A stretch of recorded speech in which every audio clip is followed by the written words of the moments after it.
Welcome, Rahul. Welcome to our first podcast show, and it's an honor to have you for our show. Not just my client, you're my mentor as well, and I look up to you, and you know that as well. So we had a wonderful journey starting our sessions. When was it that we started? Uh, 2 years ago, I'm assuming? It's been 2 years. It's been 2 years, yeah? Yeah. Oh, it was a long journey, but amazing journey. We went through a lot of series of workouts and a lot of good programs, which actually comes up to the major cause for you to approach me and to start my session, which is, I'm assuming, your thoracic spine injury that you accumulated throughout the years of It was a mix of sports injuries that didn't manifest as injuries. But then during COVID, we spent too much time in what it's called as the forward head position. Oh, yeah. So this position comes in if you're either in your bed looking at your phone, or like in my case, working like this with your head or your chin being ahead of your chest. So that puts undue pressure and undue load on your neck. So when that happens, this neck is one area that is a source of lots of veins and nerves. So in my case, what had happened was the sport injury and this prolonged sitting in that position. It pinched a nerve. And due to that pinched nerve, I had lost a lot of strength. I would say 80% plus of my strength from the left side of my body. And for 3 months, I was not diagnosed properly until I did a MRI.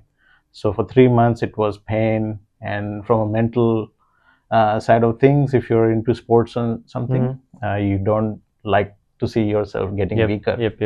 I still remember our first session where I could not lift or a bench, a dumbbell, or press a dumbbell that's more than 7 kilos from my left hand, but my right hand was able to do, I think, 17. So yes, you had that asymmetrical strength development that we had to work on. And I still remember we kind of like cured your asymmetrical strength development in a span of just 12 weeks. Exactly. I still remember that in a span of 12 weeks we completely cleared out your asymmetrical strength development. And could you explain the sport that you were in when you got this injury? The sport that you played. So as a kid, I played a lot of cricket. Yeah. But coming from India and not having the knowledge of proper footwear, so I played cricket sometimes on basketball grounds. The gully wala cricket. And a lot of stuff. And unlike a lot of Indians, I loved bowling. So I was putting a lot of miles. You were a fast bowler. Whatever fast means back in the day. But in fast bowling, you land heavy on one side. And because of the way you throw the ball, you always have this tilt of your neck in a fast position. And then you keep doing that again and again. And if you're generating a lot of force running in, but then when you bowl, all that force goes through your legs and through your body. That's why you'll also see, I'm not saying I'm a professional player, but injury is an injury. It's still a human body, right? So due to mechanics, it just went. And obviously, we never warmed up or anything like that. So that plus when I jumped into professional life, suddenly you become more sedentary. Can you reveal your profession? If you're I'm a software engineer. You're a software engineer, so basically a sedentary lifestyle. Sedentary lifestyle. And also what happened was because of lack of time, I focused more on cardio. Because running fast is not my strength, but running for longer duration is my strength. So what happened as I aged was I needed to keep muscle so that these injuries can be prevented. Your spine gets protected by your muscles, but due to only focusing on cardio, because you saw when I came, I was not overweight or like obese or anything like that, but the fact that I was not keeping muscle made me more prone to this injury. because if you just run and you don't weight train, then you can see the body of a marathon runner and the body of a athlete. They're different, right? Yep. How did this injury affect your functionality through your day-to-day life? How much severe was it, and how bad was that? It was severe because sleeping was a big problem. Yep. Because until it was diagnosed, I was under heavy medication for pain management. I was barely sleeping for 3 months straight, and you can imagine not sleeping properly for 3 months, what it'll do to your body. So your energy levels are low. You can be a bit irritable as well because you're not sleeping. It affects your career as well. Yeah, it affects my career as well, because if I'm in a online meeting, because those were COVID days still, so like you're like hunched on one side because one side is weaker, other side is in pain, and then the risk is like now the other side is doing more work than it used to, so there is a chance of the other side. So you always had that back of your mind. So the pain was predominantly on your clavicular side, is it? It was all of neck, All of neck, all of scapular side, and sometimes it would run through my left arm, especially when I lie down. Right. Okay. So you, I heard eventually your wife started training with me as well. Both different worlds altogether, but then different goals.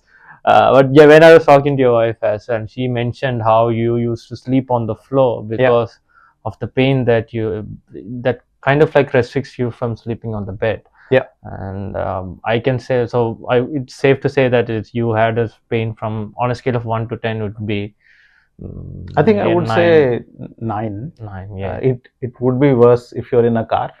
Oh, okay. Because if with the jerks or anything like that, the pain would escalate. Yeah. So it started off from your sport that you used to play. Yeah. Then it escalated when you came into this industry, software industry. Yeah, more because I spent more time during COVID time, especially like this 1.5.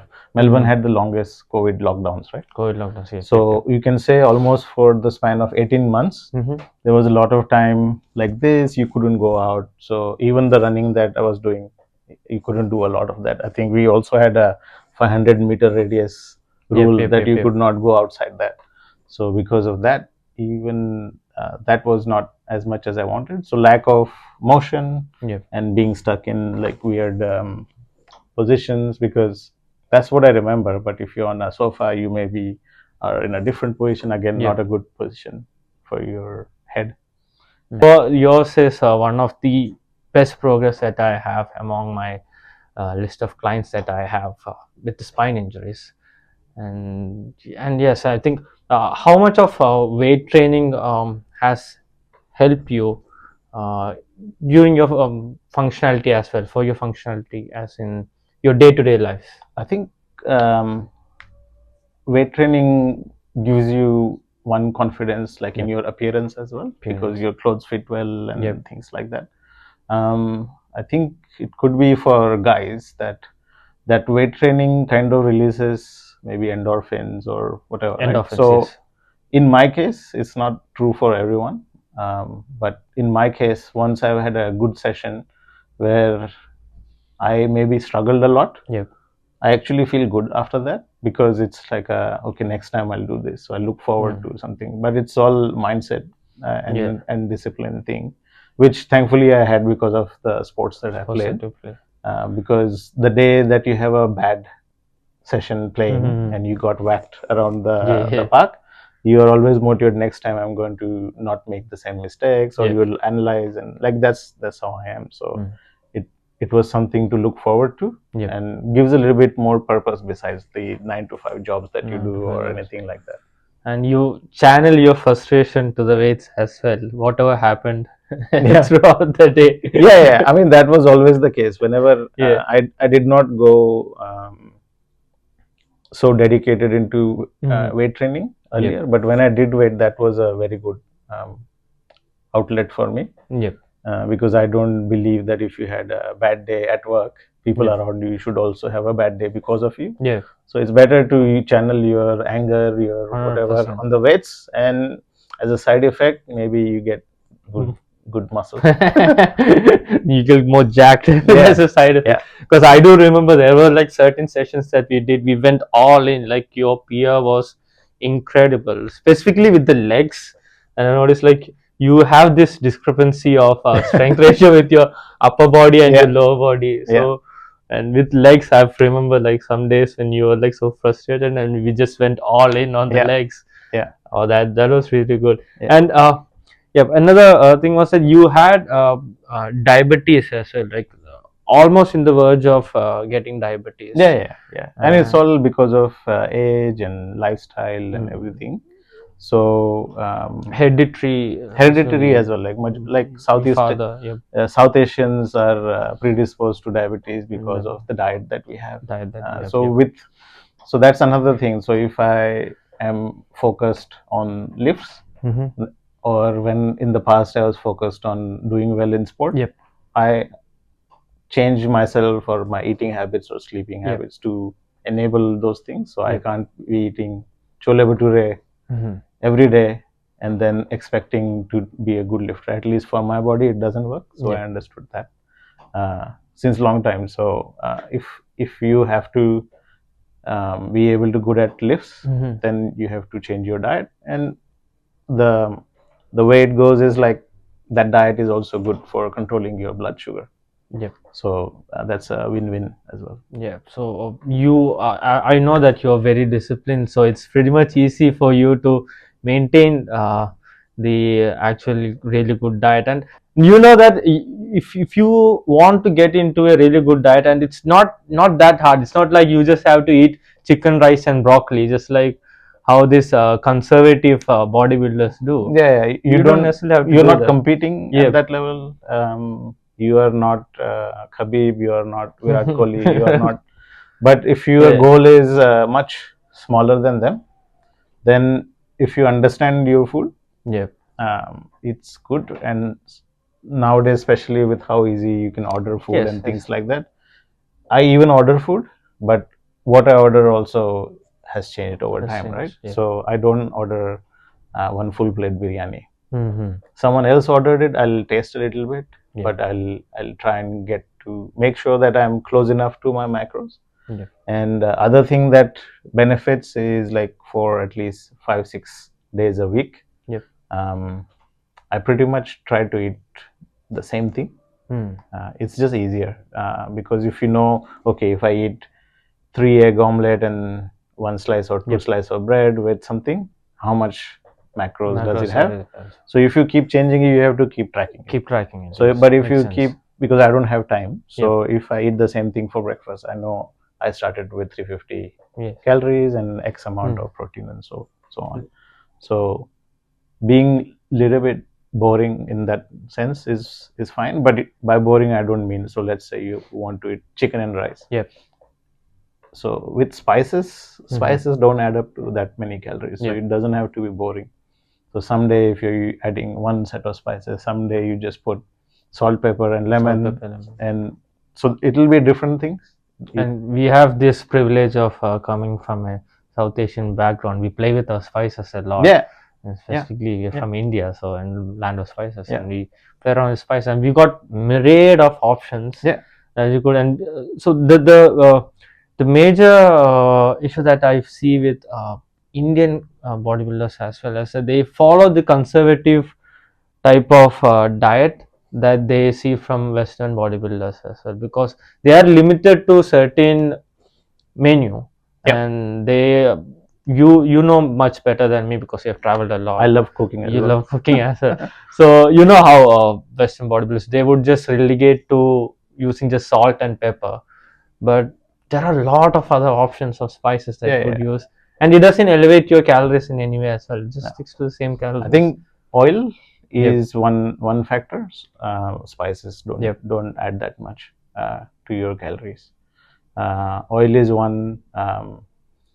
What kind of fat that you use? So if you use, like we like to use ghee a lot, ghee is good for you, but like anything, good. If you overdo it, it's not good for you. It's not good for you. So. Also, if you are cooking in ghee, then your lifestyle should be aligned with eating and cooking like that, right? Because if a farmer eats meals made from ghee, he's also outside doing work. Yes. And waking up at 4 a.m. because something, and then 100%, sleeping super early. So maybe his last meal is probably at 6 p.m. or something. Most of the time before sunset. Yeah, because he has to, or he or she has to get up at 4 a.m. 4 a.m. Yeah. So if you are leading that lifestyle, then it's good. Also, it helps if you don't have a lot of empty calories in terms of alcohol or soft drinks as well. Or even like Melbourne, being Melbourne, people drink a lot of coffee. Coffee, yes. And coffee, milk has, if you add sugar, then it has a little bit of calorie as well. And the usual thing is, oh, I'm feeling tired or something, drink coffee, and then go sit at your desk. So, and having coffee before you go to bed as well kind of like disrupts your sleep. Disrupts some people. Like for my wife, she can sleep after drinking. She lives coffee. on coffee, right? Yeah, so it's a different situation. Okay. Yeah. But I would recommend like whatever you're binging on, or like these in between things that we just eat or drink without thinking too much. Yep. Yeah, it's easy to cut out. And the going back to the point that you made about having a pretty similar diet throughout the week, it actually helped me a lot as well, because I've been eating the same food for the past 2 years now, at least. I'm assuming I just changed recently when you mentioned about chili, the US dish. Now I've been eating a lot of chili, and it's really good because I can meal prep it for 14 days. I do it for 2 weeks. I could do even more, but the thing is that my freezer only lets me put 14 days package, and I've just made it as in a particular box, and it's all calculated perfectly. So I just have to heat it, and that's it. And then add some pasta to it, and rest of the other meals that I have would also be the same. Initial maybe the first few weeks you would need to wait, and then what I do is like I use a particular same spatula that I use, so that I exactly know what the quantity is, and you don't have to necessarily wait every single time, because you'll go crazy if you just wait. There are some people who do that, but again, we are at least I didn't want to become a bodybuilder, so it approximate is fine. You also get boxes that have compartments in it, so you 100%. can just get and prepare and put it in that. And again, it doesn't have to be boring. You can pretty much use the same ingredients but make different dishes out of it. So chili is one, because of course if you don't have that much time, it's a one pot thing. It takes me around 2 hours to cook it, 1 hour of preparation, and just 1 hour of just putting it aside on the stove. And it goes for 14 days. See, the best option there is, even when spiritual people say the same thing as well, you have to cook every day, but it is not pragmatic with our tedious work situation. Like I spend 3 hours in just commute when I come to the city. So 3 hours out of my 24 hours. But out of 24, if you sleep 8 hours, then 8 plus 3 is again, you lost 11 hours. 11 hours you lost, and your work goes for 8 hours, right? There you go. Then you got 19 hours gone. And you got the 5 hours left, and you go for the gym for one and a half hours, something like that. There you go. Got some time to spend with your dog, your family. with your family. That's all. There you go. And every meal would require at least an hour or half an hour to cook, and you can't basically do it every day, unless you are rich and you have a chef. You could do that. And that's another point that people look at celebrities to say, oh, he can lose or she can lose X amount of weight, or like get jacked in 3 months for this role, because I saw this movie, this guy was skinny, now he has six-pack ab and massive arms. I mean, besides chef, they also do other stuff that I personally don't encourage. But but when it comes to food, I think settle on a good protein brand that works with your body and your budget. Because you can buy the most expensive one that doesn't work with your body. It gives you bloat or whatever. In my case, I think I shared with you, I don't like those artificial flavors that you use the unflavored one, so I use unflavored one, and I can add it to anything. I can add it to dal if I need. I can add it, but I don't. It's basically I'll just put it. I'll add a little bit of drip coffee, which is just coffee and water, and put it in that. If you have some stevia, which is plant-based sweetener, if you want, put that. Or if it's just one glass, just think of it as beer or something, and just bottoms up, and then that's it. That's it. A supplement, it actually helps with the general population who has a busy day-to-day life to add in the protein intake for the day. And if at all they can't achieve it through their solid food intake, that is a really good addition to your daily protein requirements. And just like you mentioned, finding that perfect brand that suits you helps a lot, because I've been having the same protein brand for the past 5 years now. The same one. I'd never changed, and the same flavor, everything is same. And so that helps a lot. And so how is your spine injury at the moment? Do you feel anything now, or do you feel like it's completely so because it's a degenerative injury, right, where the bone shape has changed, or there is a, I forgot the name of it, there's a thing that goes from through your spine. If that mass has reduced, it doesn't come back. So that injury is not something like, you put a little bit of bandage and it will go away. So it is a thing that I have to live with, so I have to manage it, which means I have to be more conscious about how I sleep, how I do things. I have to make sure that I do stretches before entering a large period where I'm like sleeping or in one position. So you do the stretching before sleeping, and then if you wake up, you feel a bit tight in different spots. You do a little bit of stretching at that time. So we did a lot of back strengthening exercises that I gave you from day one. From like we started 2.5 years ago, I'm assuming, and I'm assuming you're still doing those back strengthening exercises every day. And that's again key. There are some other few of my clients who approached me with the similar type of injury, and they said that it's still not recovered. And are you doing the back strengthening exercises? They said, oh no, I do it sometimes, maybe when I have pain. It's like, no, it doesn't work like that. You have to do it almost every day. Those are just basic strengthening exercises that I gave you, that you could do at your home as well. How long did it take you to just finish one? I would say one routine of, I think, 3 or 4 exercises.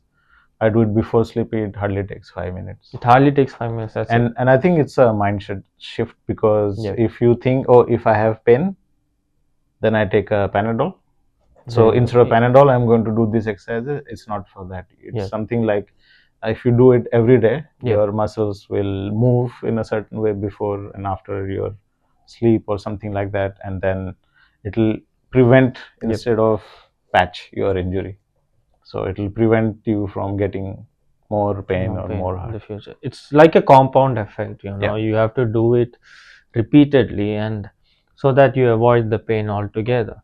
And I'm assuming again, with the spine injury, how I tackle with your injury is a mix of core activation, like a lot of core exercises, and your glutes as well.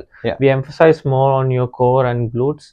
That actually helped her recover from the spine injuries as well. Since you had that asymmetrical strength development as well, that it was a bit of a impediment to your whole strength. But we did tackle it beautifully, because again, you are very much disciplined, and I've never seen you ever flunk on a session, as in like you don't make much excuses. You're always on time, you're always there for the sessions, and that actually helps a lot as well. As a trainer, it's good to see a client who is very much dedicated and very much disciplined. It actually makes your work more easier. Yeah, I mean, there are some friends who ask like, "Hey, you spend so much on a trainer," but I spend what, $600 something just for my scan, There you go. and that was just a one-time thing. I slept in that MRI machine.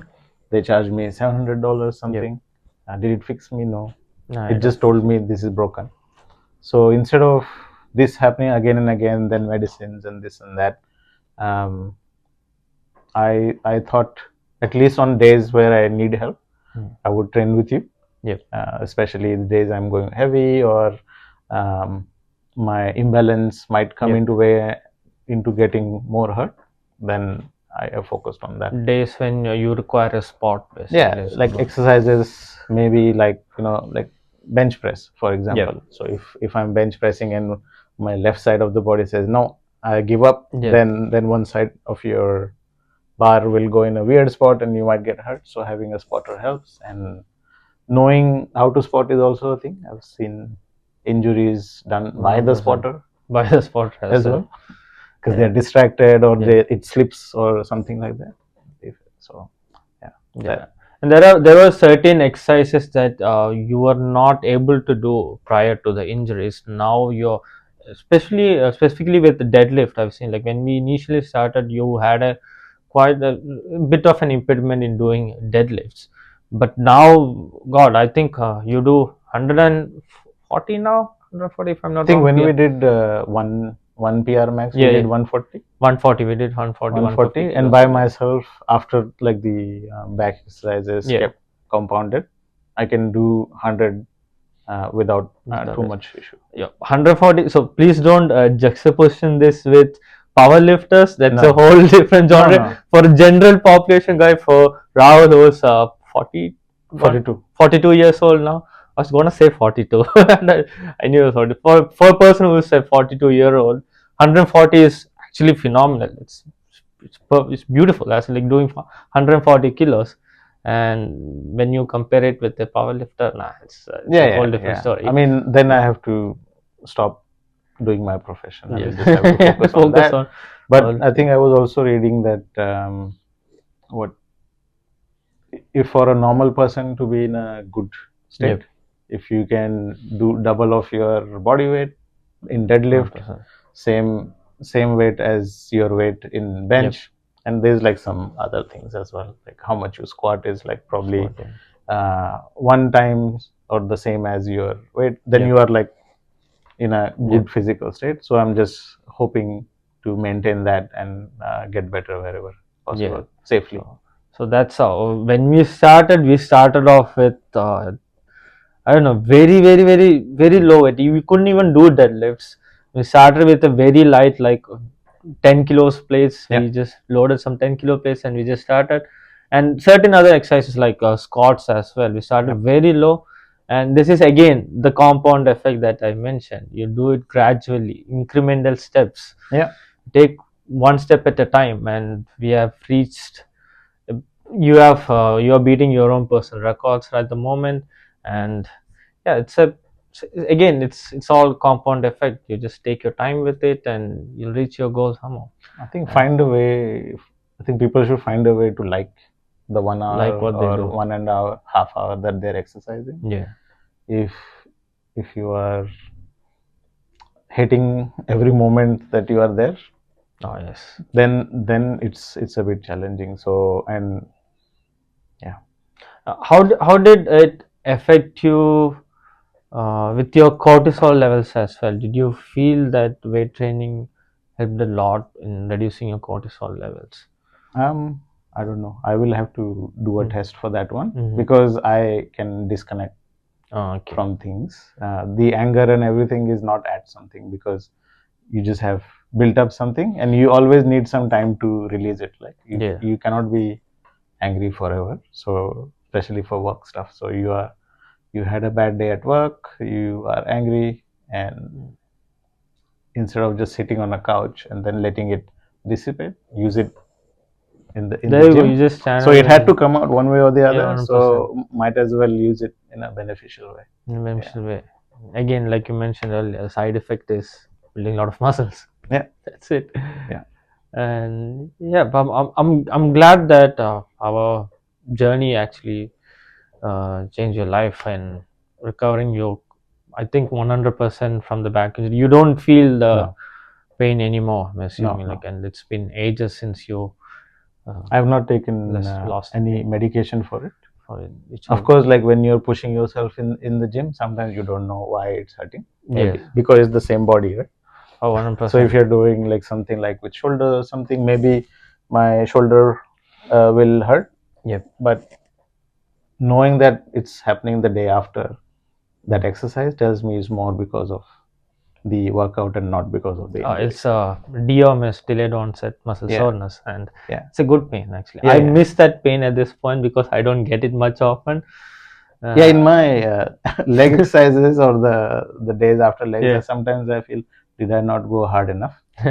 Because it does come, but it doesn't come as much. I think if I take a long break and then do it, Then maybe do it, then you would get the pain. yeah, So DO having that pain, there's a misconception over there. Like people say that okay, if they get that pain, that means they have gotten a really good workout session.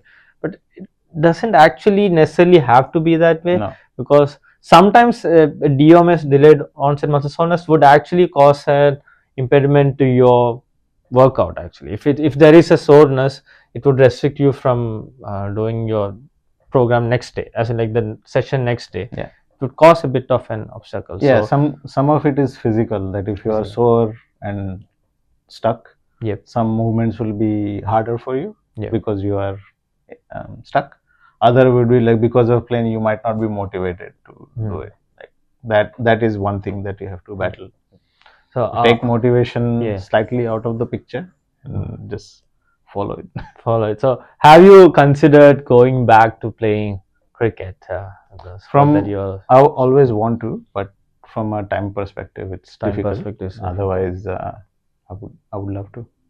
Like how would you, what kind of suggestion would you give to the general population out there to curate time for weight training and to implement it on their daily routine? I'm single and I have, I do a lot of other stuff other than fitness as well.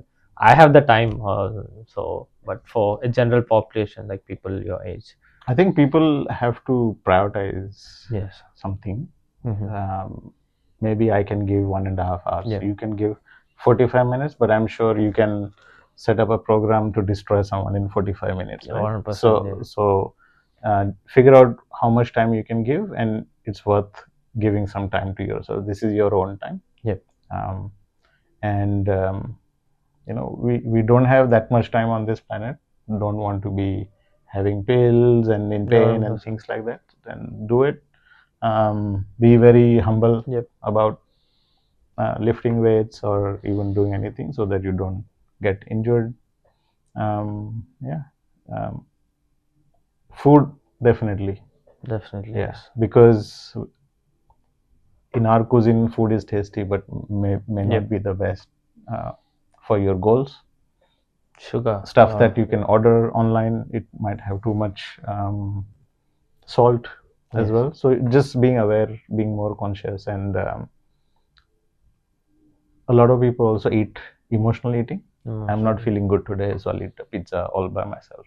So watch out for those signals. And yeah, basically prioritizing Yourself. fitness, health, your health first, so that if you're healthy, that's only when you can take care of others as well. First, you And have if to you take care of can't yourself. find how to do it, Yeah. or you just need a little bit of motivation or Yeah. push how to do it, so try to listen to some podcasts. Mhm. I mean, I can speak for men. So like there are some retired army professionals. Yep.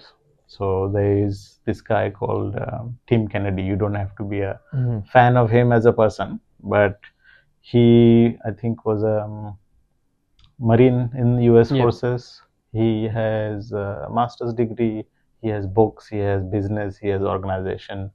He's a husband. He's a father of two daughters or something like that. Yeah.